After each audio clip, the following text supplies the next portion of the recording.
இயேசு கிறிஸ்துவில் எனக்கு பிரியமான சகோதர சகோதரிகளே, இன்றைக்கு தவக்காலத்தின் 5ஆம் ஞாயிறு. இந்த ஞாயிற்றுக்கிழமையில் நமக்கு கொடுக்கப்பட்டிருக்கின்ற நற்செய்தி என்னவென்று பார்க்கின்ற பொழுது, இறந்த லாசரை இயேசு உயிர்த்தெழச் செய்கின்றார். ஆக இந்த சிந்தனையின் அடிப்படையில் நாம் இப்பொழுது பார்க்கவிருப்பது என்னவென்றால், முதலாவது மரணம். மரணம் நிஜமா நிஜமில்லையா? ஏனென்றால் உடலுக்கு மரணம் உண்டு, ஆனால் ஆன்மாவிற்கு அல்லது ஆவிக்கு மரணம் உண்டா என்ற ஒரு கேள்வியை நாம் இங்கு எழுப்ப இருக்கின்றோம். அதை போன்று மரணம் என்று சொல்வது எந்த மரணம்? ஆன்மீக மரணமா அல்லது உடலின் மரணமா? ஏன் இந்த வார்த்தைகளை சொல்லுகின்றேன் என்றால், மரணம் என்பது விண்ணகத்தின் திறவுகோல். அதாவது உடல் மரணிக்கிறது, உடல் மரணித்து அந்த ஆவியானது அல்லது ஸ்பிரிட் பிரத் அது கடவுளை சென்றடைகிறது. இதை நான் ஏன் கூறுகின்றேன் என்றால், கடவுள் எவ்வாறு மனிதனை படைத்தார் என்று விவிலியத்தின் முதல் புத்தகத்தில் பார்க்கின்ற பொழுது, மண்ணை எடுத்து அதை ஊதி அவர் மனிதனை உண்டாக்கினார் என்று எழுதப்பட்டிருக்கிறது. அப்படி என்றால் மண்ணிலிருந்து உடலும் அவருடைய மூச்சு காற்றும் நமக்கு கொடுக்கப்பட்டு நாம் உருவாக்கப்பட்டு இருக்கின்றோம். இந்த மூச்சு காற்றுக்கு முடிவு இல்லை என்பதுதான் யதார்த்த உண்மை. ஆக அந்த அடிப்படையில் பார்க்கின்ற பொழுது, இங்கு லாசருடைய மரணம் அல்லது அவருடைய நண்பருடைய மரணம் என்று கூட நாம் சொல்லலாம். ஏனென்றால் லாசர் இயேசுடைய நண்பர். இவர்கள் மூவர், மார்த்தா, மரியா, லாசர், சகோதர சகோதரிகள். இந்த குடும்பத்தோடு இயேசு ஒரு நெருங்கிய உறவை கொண்டிருக்கின்றார். அந்த அடிப்படையில் தான் இயேசு இன்னொரு ஊரில் இருக்கின்ற பொழுது லாசர் இறந்தார் என்ற செய்தி கொடுக்கப்படுகிறது. ஆனால் இயேசு உடனடியாக வந்தாரா என்றால் உடனடியாக வரவில்லை. ஆனால் இங்கே ஒன்றை புரிந்து கொள்ள வேண்டும். நாம் கடவுளிடம் எதிர்பார்த்து கொண்டிருக்கின்ற பொழுது உடனடியாக நாம் கேட்பது கிடைக்காவிட்டாலும் நிதானமாக நாம் பொறுமையோடு காத்திருக்க வேண்டும். ஏனென்றால் இயேசு நல்ல காரியங்கள் செய்கின்ற பொழுது அதன் வழியாக கடவுள் மகிமைப்படுத்தப்படுகிறார் என்பதுதான். அந்த அடிப்படையிலே இயேசு 4 நாட்கள் கழித்து அந்த இடத்திற்கு வந்தாலும் அங்கே வந்து அவர் லாசரை மீண்டெழச் செய்வதை நாம் பார்க்க முடிகிறது. இரண்டாவதாக பார்க்கின்ற பொழுது, இயேசு அங்கே நெருங்கி வருகின்ற பொழுது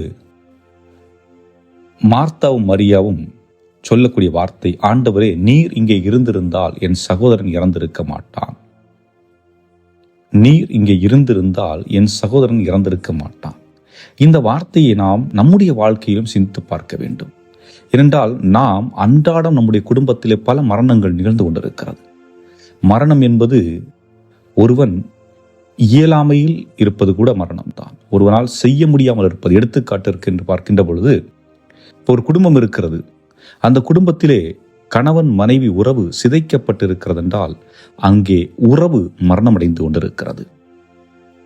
ஒருவன் மதுவுக்கும் போதைக்கும் அடிமையாகி தன்னிலை இழந்து கொண்டிருக்கின்ற பொழுது அவன் அந்த குடும்பத்தை பொறுத்தவரை இறந்தவனாக கருதப்படுகின்றான்.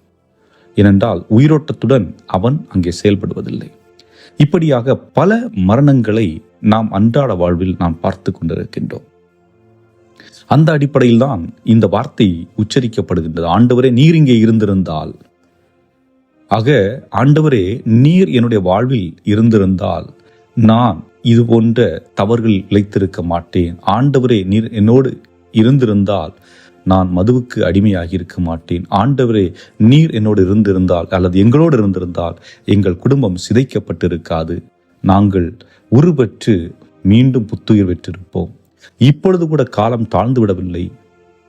நீர் ஒரு வார்த்தை சொன்னால் போதும், நீர் சொல்வதை கடவுள் கேட்பார் என்று மார்த்தாவும் மரியாவும் சொல்லுகின்றார். அதுபோன்றுதான் நம்முடைய வாழ்க்கையிலும் நாம் வீழ்ந்திருந்தாலும், பல உறவுகளில் மரணித்திருந்தாலும், நட்பில் மரணம் அடைந்திருந்தாலும், இன்னும் பல்வேறுபட்ட பழக்க வழக்கங்களினால் அடிக்ஷன், நாம் அவைகளுக்கு அடிமையாகி இருக்கின்ற சூழலிலிருந்து நாம் விடுபடுவதற்கும் கடவுள் நம்மோடு இப்பொழுதும் இருந்து கொண்டிருக்கின்றார். ஆகவேதான் சொல்லுகின்றார்கள், நீர் எங்களோடு இருந்தால் நிகழாது. ஆக அன்புக்குரியவர்களை சிந்தித்து பார்ப்போம். இங்கேயே லாசருக்கு மட்டும் மரணம் என்பதல்ல, அன்றாட வாழ்வில் நாமும் உயிர்த்து கொண்டே இருக்க வேண்டும். நாம் கடந்ததை, பழைய வாழ்வை கடந்து வந்து கொண்டே இருக்க வேண்டும். இருளிலிருந்து ஒளிக்கும், கெட்டதிருந்து நல்லதற்குமாக நாம் வந்து கொண்டே இருக்க வேண்டும் என்பதுதான். ஆக அந்த அடிப்படையிலே பார்க்கின்ற பொழுது இயேசுனுடைய ஒரு மனித தன்மையும் நாம் பார்க்க முடிகிறது. என்றால் இயேசு அங்கே வந்து கண்கலங்கி குமுறி அழுவதை பார்க்கின்றோம், கண்ணீர் விடுகின்றார். அவர் தெய்வத்தன்மை வாய்ந்தவர், கடவுளின் மகன். அப்படி இருக்கின்ற பொழுது அவர் அழ வேண்டிய தேவையில்லை. ஆனால் இயேசுவிடம் இந்த மனிதத்தன்மை அவரை கண்ணீர் விட்டு வாழச் செய்கிறது. அப்படி என்றால் இழப்பு என்பது வலியை ஏற்படுத்தும் என்பதை இயேசுவும் தன்னுடைய வாழ்வில் உணர்ந்தார். அவற்றையும் நமக்கு காண்பிக்கின்றார். ஆக மக்கள் அந்த நேரத்தில் ஒரு கேள்வி எழுப்புகிறார்கள். பாருங்கள், லாசர் மேல் எத்துணை அன்பு, லாசர் மேல் எத்துணை அன்பு. ஆக ஒருவருடைய இழப்பில் இயேசு துன்புறுகின்றார். இந்த இயேசு நம்முடைய வாழ்விலும் அவர் நம்மை விட்டு தூரத்தில் இல்லை, நம்மை விட்டு விலகி இருப்பதில்லை, நம்மோடு இருக்கின்றார். நம்முடைய இன்பத்திலும் துன்பத்திலும் துயரத்திலும் எல்லா சூழலிலும் பங்கெடுக்கின்றார். காரணம் என்ன? அவர் நம்மை நேசிக்கின்றார், அன்பு செலுத்துகின்றார். லாசருடைய மரணத்தில் கண்ணீர் விட்டு தன்னுடைய துயரத்தை வெளிப்படுத்துகின்ற இயேசு நம்முடைய வாழ்விலும் வருகின்ற பிரச்சனைகளில் பங்கெடுத்துக் கொண்டிருக்கின்றார் என்பதுதான். பார்க்கின்ற பொழுது என்னவென்றால், இயேசு அந்த கல்லறை திறக்க சொல்லுகின்றார். அவர் என்ன சொல்லுகின்றார்கள்? கல்லறை, அந்த பிணம் அழுகி போயிருக்கும், இப்பொழுது திறக்க வேண்டாம். அன்புக்குரியவர்களே, நம்முடைய இதயத்தில் கரைகள், குப்பைகள், இவைகள் மூடப்பட்டிருந்து அவைகளை நாம் திறந்து பாவ சங்கீர்த்தத்தின் மூலம் நம்மை புனிதப்படுத்தவில்லை என்றால் நிச்சயமாக அந்த பிண எந்த அளவிற்கு துர்நாற்றம் வீசுமோ அந்த அளவிற்கு துர்நாற்றம் வீசும் என்பதுதான். அந்த அடிப்படையில் பார்க்கின்ற பொழுது இயேசு என்ன சொல்கின்றார்? கல்லை அகற்றி விடுங்கள். அது அப்படியே திருப்பி நம்ம பக்கம் திருப்பினா, உங்கள் இதயத்தை திறந்து விடுங்கள். ஏனென்றால் உங்கள் இதயத்தை கல்லறையாக்காதீர்கள், உங்களுடைய இதயத்தை கல்லறையாக்காதீர்கள், திறந்து விடுங்கள். இயேசு என்ன சொல்றாரு? வெளியே வா, லாசரை வெளியே அழைக்கின்றார். அவர் உடம்பெல்லாம் துணி சுற்றப்பட்டு இருக்கிறது. ஆக இந்த சூழலை நாம் 4 விதமாக பார்க்கலாம். இன்று பாவம் நம்மை சிறைபிடித்திருக்கிறது. பாவம் எப்பொழுது நம்மை சிறைபிடிக்க முடியும்? இப்போ எடுத்துக்காட்டிற்கு, நம்ம ஒரு பொய் சொல்கிறோம். அந்த பொய்யை காப்பாற்றுறதுக்கு என்ன சொல்கிறோம்? ஒரு சின்ன பொய் சொல்லியிருப்போம், அடுத்து அந்த பொய்யை காப்பாற்றுறதுக்கு இன்னொரு பொய். இப்படி பொய்யாக உயர்ந்து வருகின்ற நிலையிலே அந்த பொய்யை மறைப்பதற்கு நம்மால் இயலாது. அப்போ உண்மையை சொல்ல முடியுமா? உண்மையை சொல்ல முடியாது. என்றால் உண்மை சொன்னால் நாம் யார் என்று வெட்ட வெளிச்சமாகிவிடும். ஆகவே பொய் என்ற பாவம் உங்களை சிறைப்படுத்துகிறது. அதே போன்று பார்க்கக்கூடாத ஒன்றை உங்களுடைய அலைபேசியிலோ, உங்களுடைய தொலைக்காட்சியிலோ, உங்களுடைய டேப்லெட் அல்லது கம்ப்யூட்டரில் பார்க்கின்றீர்கள்.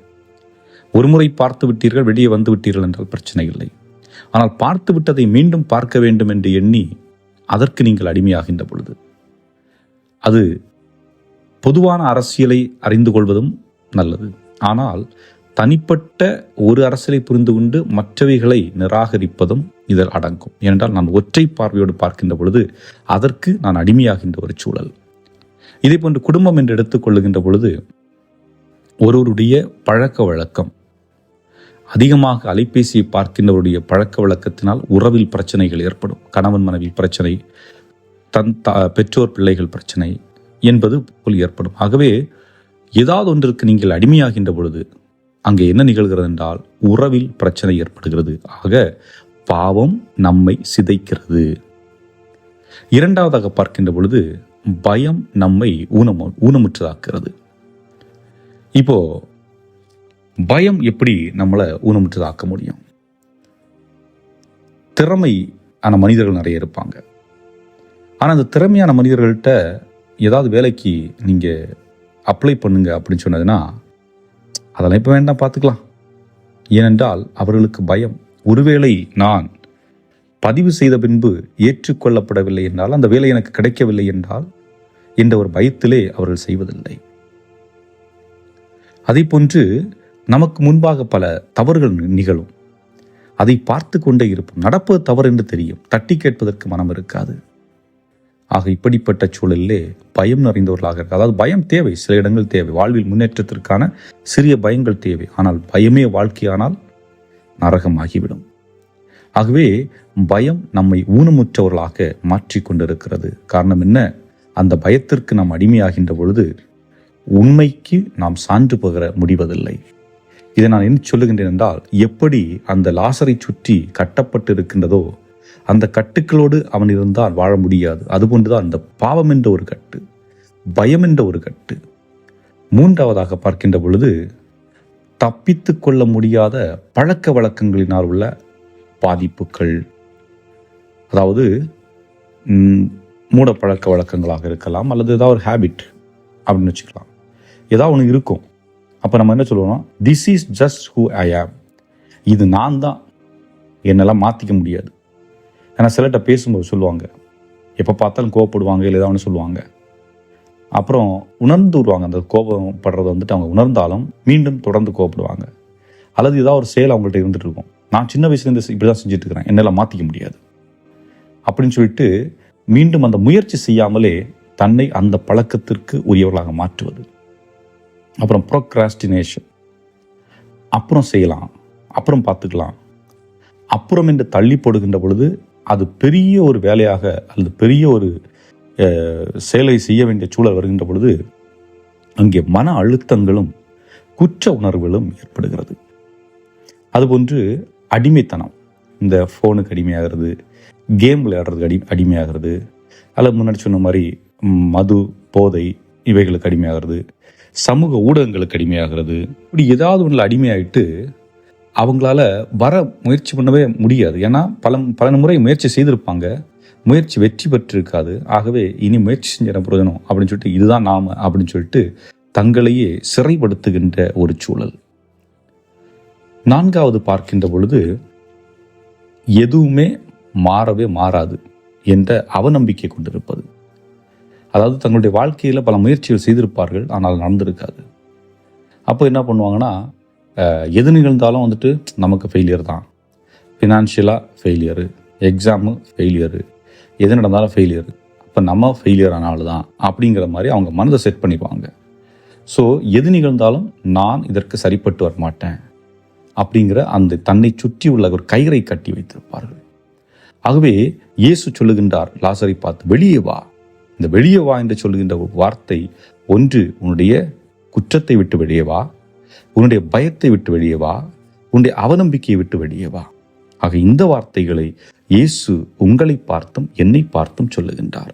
அதுதான் இன்று நம்ம கொடுக்கப்பட்டிருக்கின்ற இறை வார்த்தையாக இருக்கிறது. அன்புக்குரியவர்களே, சிந்திப்போம். இறைவனுடைய அருளையும் ஆற்றலையும் பெற்றவர்களாக தொடர்ந்து இந்த நற்செய்தியை நமக்குள் கொண்டவர்களாக, தியானித்தவர்களாக இந்த நாளை இறைவனோடு இணைந்து வாழ்வோம். இறைவன் உங்களை நிறைவாக ஆசீர்வதிப்பாராக. ஆமீன்.